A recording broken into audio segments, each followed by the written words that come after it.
இந்திய மற்றும் தமிழக செய்தி கண்ணோட்டத்தில் இன்று நாம் பார்க்கவிருக்கும் செய்திகள். முதலாவதாக, பாலியல் பலாத்கார குற்றத்திற்கு மரண தண்டனை. ஜனாதிபதி பிரணாப் முகர்ஜி சட்டத்தை அறிவித்தார்.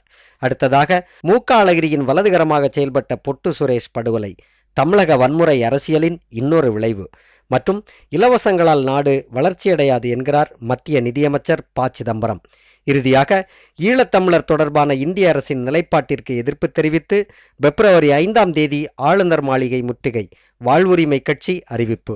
இந்த செய்திகளைத்தான் இன்றைய இந்திய மற்றும் தமிழக செய்தி கண்ணோட்டத்தில் நாம் பார்க்கவிருக்கிறோம். முதலாவதாக, பாலியல் பலாத்கார குற்றத்திற்கு மரண தண்டனை விதிக்கும் சட்ட திருத்தத்திற்கு ஜனாதிபதி பிரணாப் முகர்ஜி ஒப்புதல் வழங்கியுள்ளார். டில்லியில் ஓடும் பேருந்தில் மருத்துவ மாணவி ஒருவர் 6 பேர் கொண்ட கும்பலால் பாலியல் வன்முறைக்குள்ளாக்கப்பட்டு தெருவில் வீசப்பட்டு மரணமடைந்த சம்பவம் நாடெங்கிலும் அதிர்ச்சி அலைகளை ஏற்படுத்திய நிலையில் பாலியல் குற்றங்களுக்கு கடும் தண்டனை வழங்கும் வகையில் சட்ட திருத்தம் தேவை என்ற கோரிக்கைகள் எழுந்தன. மத்திய அரசும் நீதிபதி வர்மா தலைமையில் ஆணையம் ஒன்றை அமைத்து அறிவுரையை பெற்றுக்கொண்டது. பாலியல் குற்றங்களுக்கு 20 ஆண்டுகால தண்டனை உள்ளிட்டவற்றை அக்குழு பரிந்துரை செய்தது. இதில் அரிதினும் அரிதான வழக்குகளில் மரண தண்டனை விதிக்கவும் வகை செய்யும் வகையில் மத்திய அரசு அந்த பிரிவை திருத்தி சேர்த்தது. மேலும் பலாத்காரம் என்பதற்கு பதிலாக பெண்களுக்கு எதிரான தாக்குதல் என்றும் மத்திய அரசு அதில் திருத்தம் கொண்டு வந்தது. இதற்கு மத்திய அமைச்சரவை வெள்ளிக்கிழமையன்று ஒப்புதல் அளித்து அதை குடியரசுத் தலைவருக்கு அனுப்பி வைத்தது. இந்நிலையில் நேற்று குடியரசுத் தலைவர் ஒப்புதல் தெரிவித்து அவசர சட்டத்தை பிறப்பித்தார். ஆக, நேற்று முதல் பாலியல் குற்றங்களுக்கான தண்டனைகளை கடுமையாக்கிய சட்டம் அமலுக்கு வந்துள்ளன. அதில் மிக நுட்பமாக அரிதினும் அரிதான என்றொரு வார்த்தையை சேர்த்திருக்கிறார்கள். இந்தியாவில் வழங்கப்படும் பெரும்பாலான தீர்ப்புகளில் மரண தண்டனை வழங்கப்படும் போது அரிதினும் அரிதான என்ற வார்த்தையை பயன்படுத்துவார்கள். இப்போது இந்த சட்டத்திலும் அரிதினும் அரிதான என்ற வார்த்தையை சேர்த்திருப்பதன் மூலம் டில்லி பாலியல் வழக்கில் கைதாகியுள்ள 6 பேரில் ஒரு சிறுவனை தவிர ஏனைய 5 பேருக்கும் தூக்கு தண்டனை விதிக்க நீதிமன்றமும் அரசும் தயாராகிவிட்டதையே மறைமுகமாக வெளிப்படுத்தியிருக்கிறது. அடுத்ததாக, மு.க. அழகிரியின் வலதுகரமாக செயல்பட்ட பொட்டு சுரேஷ் படுகொலை செய்யப்பட்டுள்ளார். தமிழக வன்முறை அரசியலின் இன்னொரு பின்விளைவுதான் இது. மு.க. அழகிரியின் வலதுகரமாக செயல்பட்டவர்கள் பொட்டு சுரேஷ் மற்றும் அட்டாக் பாண்டி என்பவர்கள். அழகிரிக்காக மதுரையில் இவர்கள் கூட்டாக செய்யாத வன்முறையே கிடையாது எனலாம். திமுகவின் முன்னாள் அமைச்சர் தா. கிருஷ்ணன் கொலையில் துவங்கி மதுரை தினகரன் அலுவலக எரிப்பு உள்ளிட்ட பல்வேறு வழக்குகளிலும் இவர்கள் ஈடுபட்டதாக கைதாகியுள்ளார்கள். வெறுமனே ரவுடிகளாக இருந்தவர்களை கட்சிக்குள் கொண்டு வந்து கட்சி பதவியும் கொடுத்து ஊட்டி வளர்த்தனர் திமுகவினர். வன்முறை சம்பவங்களில் கைதாகி குறுகிய காலத்தில் அரசியல் செல்வாக்கோடு வெளியில் வந்து கட்சி பதவியையும் கைப்பற்றிய அட்டாக் பாண்டியை பொட்டு சுரேஷுக்கு பிடிக்காமல் போக அட்டாக் பாண்டியின் நாட்களை மு.க. அழகிரியிடமிருந்து பிரித்ததாக கூறப்படுகிறது. இந்த கோபத்தில் அட்டாக் பாண்டி பொட்டு சுரேஷை 25 லட்சம் கூலி பணம் கொடுத்து கொண்டிருப்பதாக கூறப்படுகிறது.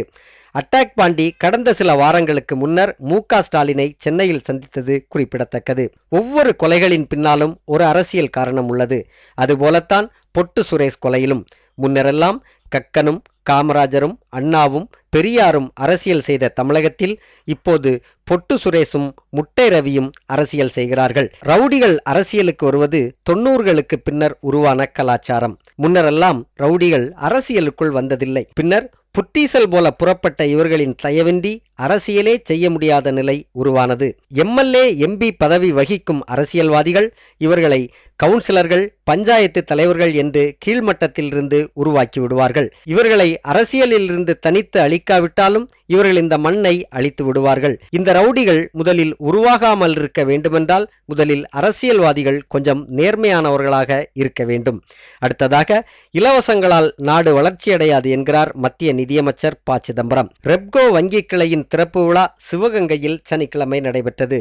மத்திய நிதியமைச்சர் ப. சிதம்பரம் வங்கி கிளையை திறந்து வைத்து பேசும்போது, அகதிகளாக குடிபெயர்ந்து தமிழ்நாட்டுக்கு மறுவாழ்வுக்காக வந்தவர்களுக்காக ரெப்கோ வங்கி தொடங்கப்பட்டுள்ளது. இந்த வங்கியின் வளர்ச்சிக்காக பல்வேறு திட்டங்கள் தீட்டப்பட்டுள்ளன. ஒரு நாடு முன்னேற மனிதன் சொந்த காலில் நிற்க வேண்டும் என்றால் நாட்டின் வலிமையான பொருளாதாரத்தை உருவாக்க வேண்டும். எப்போதும் இலவசங்கள், சலுகைகளை மட்டுமே நம்பி நாடு முன்னேற முடியாது. இலவசங்களும் சலுகைகளும் ஆரம்ப காலத்தில் தேவைதான், ஆனால் அது தொடரக்கூடாது என்றார் நிதியமைச்சர் ப. சிதம்பரம். உலக வங்கியின் கட்டுப்பாடுகளுக்கு ஏற்ப சிந்திக்கிறார் சிதம்பரம். தமிழகத்தை சார்ந்த வேட்டி கட்டிய நிதியமைச்சரான சிதம்பரத்தை அடுத்த பிரதமராக்குவதில் உலக வங்கி காட்டும் அக்கறையின் ரகசியம் இதனுள்ளே புதைந்துள்ளது.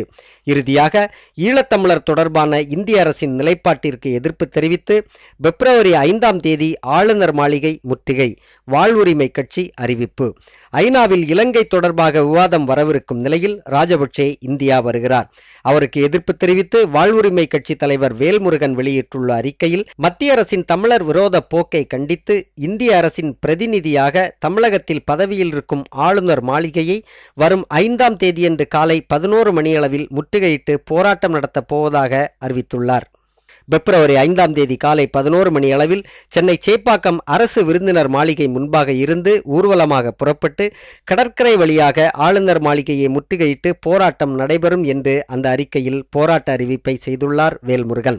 ஐநாவில் இனப்படுகொலைக்கான நீதி கோரி ஐநா அலுவலகங்கள் உட்பட மத்திய அரசு அலுவலகங்கள் முற்றுகையிடும் போராட்டங்களை சில அமைப்புகள் தமிழகத்தில் அறிவித்துள்ள நிலையில் வாழ்வுரிமை கட்சியும் தன் போராட்ட அறிவிப்பை வெளியிட்டுள்ளது குறிப்பிடத்தக்கது.